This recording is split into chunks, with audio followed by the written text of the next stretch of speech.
Hello, I'm Hannah, and this is Hannah's Books. There are several reasons I might have made a video today. First, Nonfiction November has arrived, a month I have loved since before I had a channel, and a month that is especially tailored to my significant but unexpected preference for nonfiction over fiction ever since the pandemic took hold in mid-March.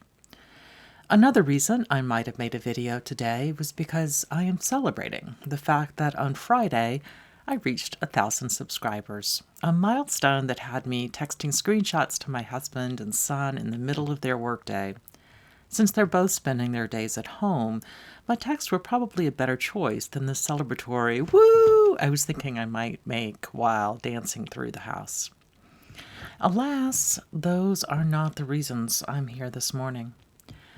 Today, it is finally Election Day here in the United States.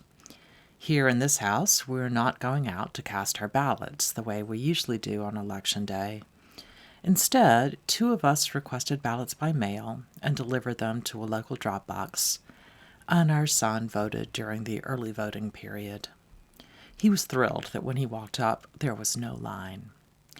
This, as I'm sure you all know, is an incredibly important election. If you've not yet voted, get to the polls. And honestly, even when elections don't feel this important, make sure your voice is heard. 4 years ago, I walked to the local elementary school to vote first thing in the morning.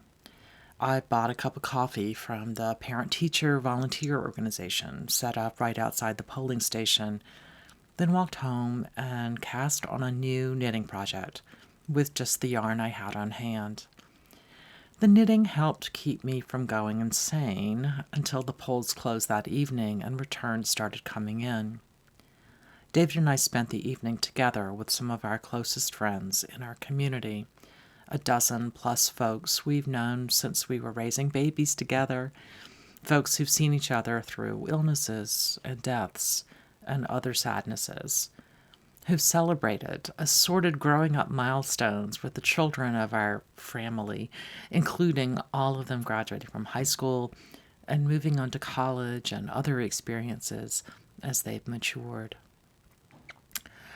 Right before we left for the party that year, I bound off what I had knit all day and put it on my head, a Hillary hat, made with the subtle tweedy yarn I had on hand that might seem imperfect for a Hillary hat, but perfect for me. As you know, the evening did not turn out the way many of us wearing Hillary hats were hoping it would.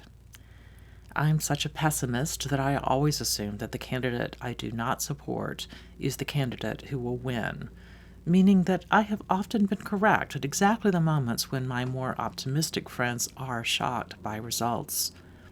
The system actually works pretty well. I get to be a Cassandra when things don't go our way, but I get to be very happy when I am wrong. Well, this past month I knit a Ruth Bader Ginsburg cowl, a pattern modeled after her Descent collar.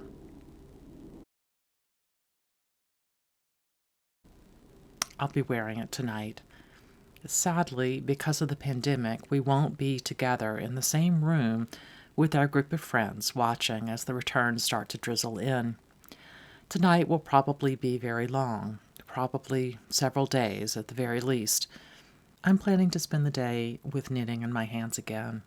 This time I'll be knitting a multicolored shawl that's simple enough to knit, even through great stress, but complex enough to keep me at least partly occupied.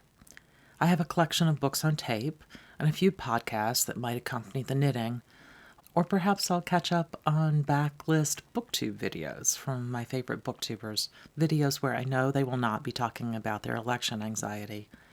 I also have a bit of reading material, the last 2 issues of the New York Review of Books.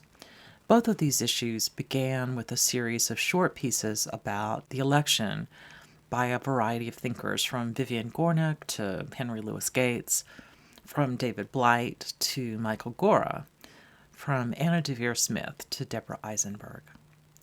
I think that reading about the election, reading thoughtful pieces intended to last longer than the headlines of any given second during the day, will work for me. If I find that I'm ready to actually read an actual book, I'm letting my mood at the moment make that decision.